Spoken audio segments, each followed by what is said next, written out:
बड़ी खबरें हमारे सामने हैं जिनके पर कई सवाल उठते हैं, जिन्हें लेकर कई तरह के सवाल न सिर्फ आपके और मेरे मन में बल्कि हर देशवासी के मन में उठते हैं। सबसे पहली चीज कि जहां एक तरफ भारत के विदेश मंत्री ये कहते हैं कि जब तक सीमा पे शांति नहीं हो जाती तब तक भारत और चीन के रिश्ते अच्छे नहीं हो सकते हैं, तब तक हमारे बीच सुलह नहीं हो सकती है। और वहीं दूसरी ओर चीन के कुछ डिप्लोमेट्स आरएसएस के मेन ऑफिस नागपुर में वहां का मुआयना लेने, वहां बातचीत करने, आसपास की चीजें देखने पहुंचते हैं। आखिर आप किस तरह से इस खबर को देखते हैं? सोचिए कि जहां एक तरफ विदेश मंत्रालय द्वारा ये बात कही जाती है कि रिश्ते अभी अच्छे नहीं हैं, वहीं दूसरी तरफ चीनी डिप्लोमेट्स प्रधानमंत्री नरेंद्र मोदी जी के अच्छाइयों के कशीदे पढ़ते पढ़ते एक लंबा चौड़ा आर्टिकल लिख देते हैं और अचानक से उनके कुछ डिप्लोमेट्स भारत में नागपुर में आरएसएस के ऑफिस पहुंचते हैं। क्या इसका कोई दूसरा रिलेशन है? क्या इसके रिश्ते कुछ अलग हैं या फिर आरएसएस के रिश्ते चीन से कुछ ज्यादा ही बेहतर होते जा रहे हैं? देखिए कि आखिर आज तक की खबर में ये क्या लिखा गया है। आरएसएस और चीनी डिप्लोमेट की नागपुर में हुई मीटिंग के पीछे क्या है एजेंडा? कांग्रेस ने उठाए सवाल और अब इन सवालों पर भी सामने किसी और पार्टी को चुभन होगी, मगर सवाल तो उठने जायज हैं। सवाल तो उठेंगे जब आप ही के विदेश मंत्री एस जयशंकर ये बात कहते हैं कि हमारे रिश्ते अभी अच्छे नहीं हैं, सीमा पर जब तक शांति नहीं होती तब तक रिश्ते अच्छे नहीं हो सकते। और ऐसे में आरएसएस के खेमे में कैसे चीनी डिप्लोमेट्स पहुंच जाते हैं? देखिए कि आखिर खबर में क्या लिखा गया है और कांग्रेस के किस नेता ने किस तरह से सरकार को एक बार फिर निशाने पर लिया है, जिसका जवाब सरकार ने अब तक नहीं दिया है। चीनी डिप्लोमेट के आरएसएस नेताओं से मुलाकात को लेकर अब कांग्रेस ने सवाल उठाए हैं और इसे लेकर अब नागपुर में स्मृति मंदिर परिसर में हुई इस मुलाकात को लेकर कांग्रेस महासचिव केसी वेणुगोपाल जी ने पूछा है कि आरएसएस और चीन के बीच क्या संबंध है, आखिर यह रिश्ता क्या कहलाता है, ये सवाल पूछा गया है।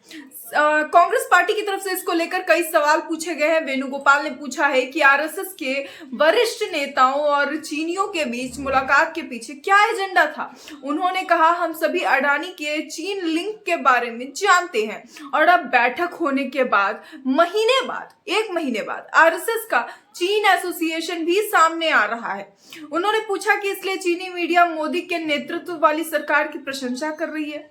क्या यही कारण है कि मोदी जी की प्रशंसा लगातार चीनी मीडिया द्वारा की जा रही है? क्या यही कारण है कि उनकी तारीफों के कशीदे, तारीफों के पुल बांधे जा रहे हैं, उस पर पूरी की पूरी आर्टिकल लिख दी जा रही है? क्या यही कारण है? ये सारे सवाल लगातार कांग्रेस ने उठाए हैं। इसके सिवा सुप्रिया श्रीनेत ने भी कुछ ऐसे सवाल उठाए हैं जो आपको भी सोचने पे मजबूर कर देंगे कि क्या सच में बीजेपी की कोई अलग प्लानिंग चल रही है? क्या सच में बीजेपी का चीन के साथ रिश्ता अलग है और देश का रिश्ता अलग है?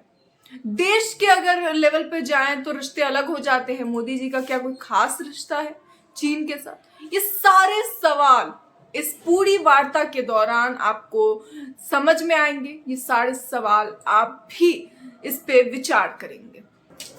कांग्रेस ने इस मीटिंग पर सवाल उठाते हुए कहा कि ये सरकार चीनी संकट से निपटने के लिए उपयुक्त नहीं है।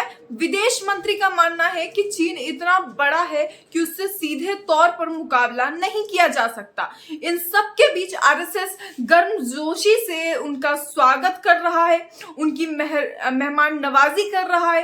कांग्रेस ने इसे राष्ट्रीय सुरक्षा का गंभीर मामला बताते हुए स्पष्ट जवाब की मांग की है और ये मांग बिल्कुल जायज है। आखिर क्या कारण है कि जब विदेश मंत्रालय को यह लगता है कि चीन इतना बड़ा है कि अभी उससे सीधे मुकाबला नहीं किया जा सकता, वहां आरएसएस वहां के मेहमानों की मेहमान नवाजी कर रहा है, उनकी खिदमत में लगा है। आखिर क्या कारण है इन चीजों का? और इन्हीं मुद्दों पर लगातार सवाल उठाते हुए सुप्रिया श्रीनेत ने अपने ट्विटर हैंडल पे ये बात लिखी है कि आरएसएस और चीन के बीच में क्या चल रहा है। मोदी चीन की प्रेम कथा की कीमत तो आज भी देश चुका रहा है, अब आरएसएस के साथ क्या पक रहा है? जी हाँ, उन्होंने सीधे तौर पे ये सवाल उठाए हैं कि मोदी जी और चीन के प्रेम को तो हम आज तक झेल रहे हैं, हमारा देश आज तक झेल रहा है, अब आरएसएस और चीन के बीच में कौन सी नई खिचड़ी पक रही है?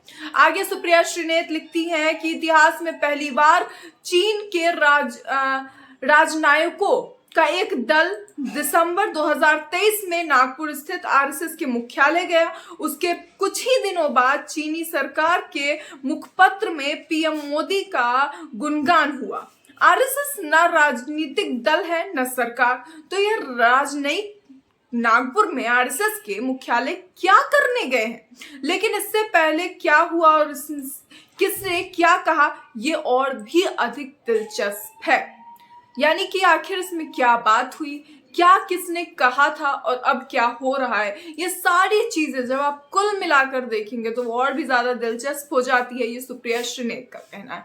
वो आगे लिखती है कि जनवरी 2024 आज से 48 घंटे पहले विदेश मंत्री एस जयशंकर ने कहा कि चीन और भारत के रिश्ते सामान्य नहीं है। फरवरी 2023 में विदेश मंत्री ने कहा, हम एक छोटी इकोनॉमी है, हम चीन जैसी बड़ी इकोनॉमी के पीछे कुछ नहीं कर सकते, उनके खिलाफ कुछ नहीं कर सकते हैं। अप्रैल 2020 में चीन ने लद्दाख में हिंदुस्तान की सरजमी पर घुसने की धृष्टता की।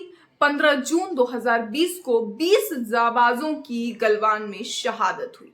19 जून 2020 को प्रधानमंत्री ने बिना पलक झपकाए झूठ कहा, कोई घुसा ही नहीं। जी हाँ, गलवान घाटी में जो 15 लोगों की शहादत हुई थी, 15 जवानों की, उसके बाद प्रधानमंत्री ने ये सामने आकर कहा था कि ऐसा कुछ भी नहीं हुआ है, कोई नहीं घुसा है, किसी ने घुसपैठ नहीं की है। आगे देखिए क्या लिखा गया है।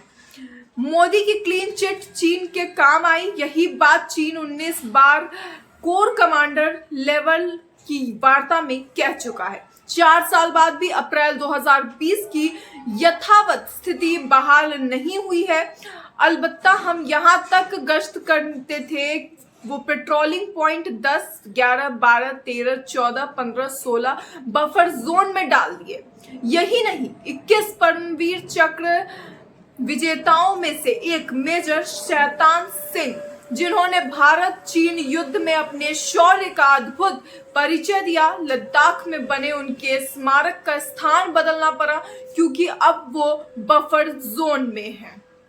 आगे देखिए क्या लिखा गया है। लद्दाख के चुने हुए खुद बीजेपी के काउंसलर ने चीनी अतिक्रमण की पुष्टि की। चरवाहों ने चीनी घुसपैठ का सच बयां किया। हमारी पराक्रमी सेना ने जिन राजनीतिक जगहों पर कब्जा किया, उससे भी पीछे हटाया गया। इस दौरान मोदी सरकार ने चीन को सबसे बड़ा व्यापार पार्टनर ही नहीं बनाया, उनके साथ व्यापार घाटे को $100 बिलियन भी पार कराया। मोदी और शी जिनपिंग की 18 से ज्यादा मुलाकातें हुई हैं। आखिरी तो अगस्त 2023 में हुई, जिसके बाद में चीन में भारत के हिस्सों को अपना दिखाते हुए मैप निकाल दिया था।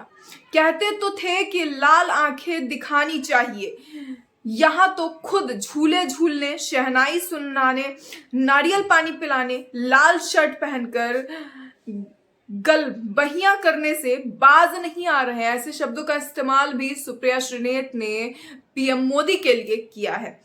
मोदी चीन की प्रेम कहानी में हुई आरएसएस की इस एंट्री से राष्ट्रीय सुरक्षा पर एक बड़ा सवाल खड़ा हुआ है। आखिर चीनी राजनयिक यहाँ क्यों आए? कुल मिलाकर जो ये सवाल है वो सबसे अहम सवाल है। और इसके साथ ही सुप्रिया श्रीनेत ने जो ये बातें कही हैं, आप इसकी जरा एक झलक भी देखिए कि किस तरह से उन्होंने इन बातों को कहा है और किस तरह से लगातार पीएम मोदी पर आरोप लगाए गए हैं। इनकी प्रेम कथा तो जग जाहिर है और उस प्रेम कथा में अब एक त्रिकोणीय एंगल आरएसएस का आ गया है। लेकिन ये चिंता का विषय है और चिंता का विषय इसलिए है क्योंकि पहली बार इतिहास में चीन के राजनयिक, चीन के दूतावास के जो टॉप ऑफिशियल्स हैं, वो आरएसएस के हेडक्वार्टर नागपुर में गए।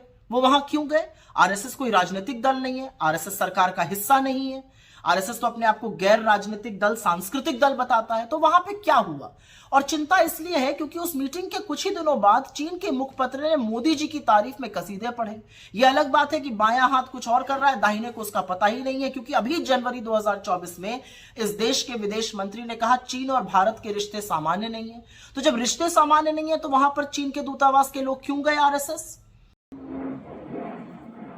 तो दोस्तों, देखा आपने, इस तरह के लगातार आरोप पीएम मोदी पे लगाए जा रहे हैं और कहीं ना कहीं ये सवाल खुद बीजेपी खड़ी करती है, क्योंकि जब एक तरफ विदेश मंत्री ये बात कहते हैं कि हमारे रिश्ते अभी चीन से अच्छे नहीं है और अच्छे होने की संभावना भी नहीं है जब तक सीमा पर शांति ना हो जाए, और सीमा पर कहीं कोई शांति नहीं है, मगर डिप्लोमेट्स देश में किसी विदेश मंत्री से बात करने नहीं बल्कि दूसरे बड़े मंत्रालयों में चर्चा के लिए नहीं, आरएसएस के से मीटिंग करने के लिए पहुंचते हैं। क्या इसके कोई मायने हैं? और अगर मायने हैं तो फिर आखिर क्या मायने हैं? ऐसी कौन सी प्लानिंग चल रही है जिसका देश को अता पता ही नहीं है? इसे लेकर आपकी क्या राय है? अपनी राय कमेंट बॉक्स में जरूर बताएं। ऐसी और खबरों के लिए देखते रहिए मौलिक शक्ति।